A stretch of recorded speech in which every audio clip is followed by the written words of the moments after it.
got this box in the mail today. This is some parts for an upcoming project that me and a friend are working on. One that I have not yet talked about ever.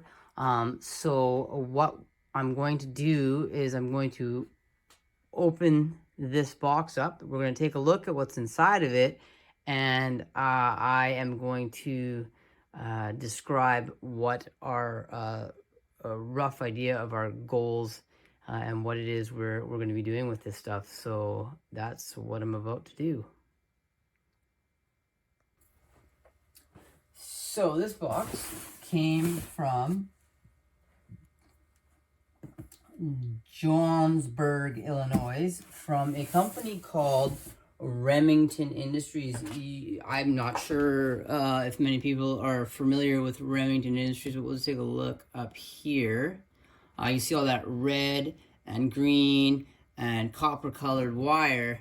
Well, that is what I use to make voice coils, and that is sort of a standard selection of most of your average voice coils are usually in the 20 to 26 gauge range. There are some outside of those ranges, but that's pretty average, a pretty average range for those things, for most voice coils anyway, unless they're like flat one aluminum. That's a whole different thing. But I mean, you can compare your cross section area and figure out your resistance, and it'll fall into a category that's in that range anyway. But that's neither here nor there.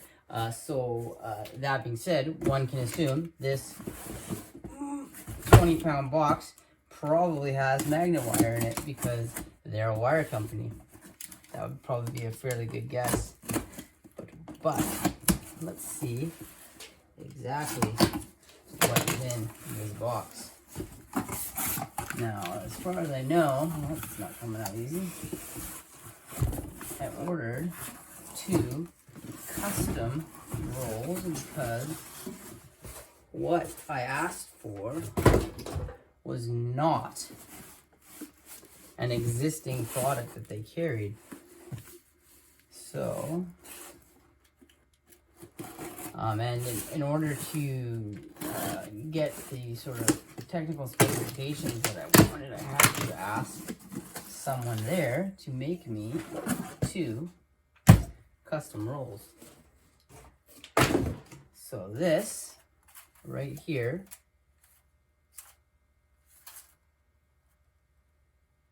is, let's see, 6.3, if I remember correctly.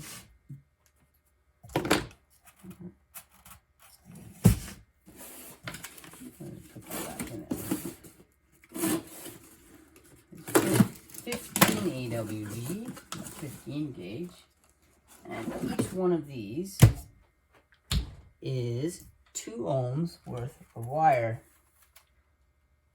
2 ohms worth of wire, I believe. One would have to test that. It seems like, let's see what the measurements are on this thing. I don't have a tape measure. Why don't I have a tape measure here? I have a whole bloody workbench. I don't have any tape measures anywhere to be found. This is a 6-inch roll here. So let's see what we got here.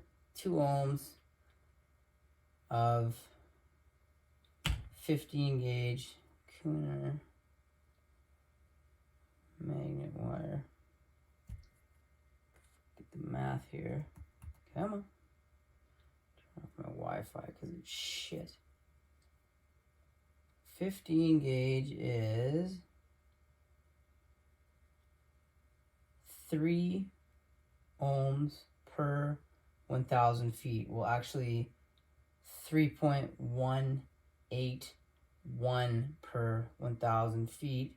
So 2 ohms divided by 3.181 equals 628 feet per roll to get a dual 2 ohm voice coil using 15 gauge magnet wire Now that is going to be wrapped around an 8-inch former.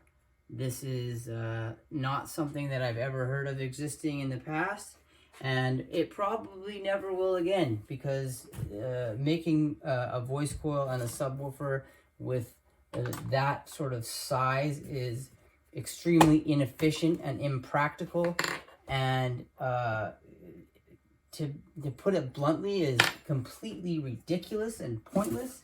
And that is why we're doing it, because we want to do something that isn't some variation of the same thing that's been doing by everybody else, because it's getting boring. I'm tired of seeing the same thing over and over again with a different arrangement of subs, or different subs, or a different color, or a different stain.